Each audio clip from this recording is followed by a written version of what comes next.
What's up, everybody? This is your boy Mark with Mark's Kitchen here with another episode. Today, what we're gonna be making is one of my favorite things ever. Dude, Mark, I kinda wanted you to do the strawberry donuts, like the ones with the pink frosting and the sprinkles and things like that, dude. Here's what you need to get started making your homemade donut. To get you started, combine your milk, your yeast, and a little bit of sugar for the yeast to munch on in a cup. Mix it up and let it rise. In a mixing bowl, add your sugar, your brown sugar, vanilla extract, 2 eggs, your flour, and melted butter, and add your yeast mixture along with a half a tablespoon of salt. Mix it up, flour a work surface, and knead your dough for about 3 to 5 minutes until it comes together in a nice dough ball.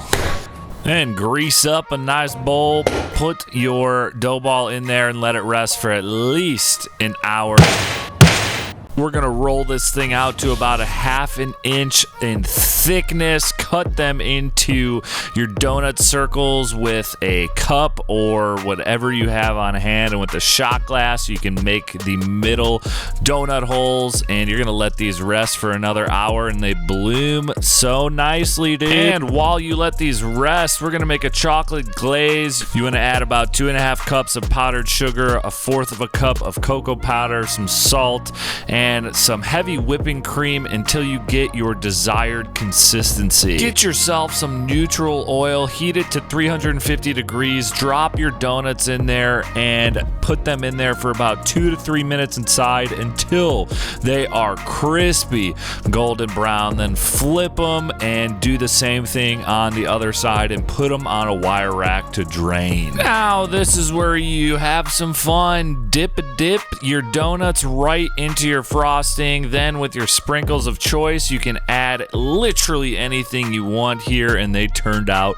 beautiful. I mean, look at this perfect donut. I can't wait any longer. It's warm and fluffy. I gotta dive right in.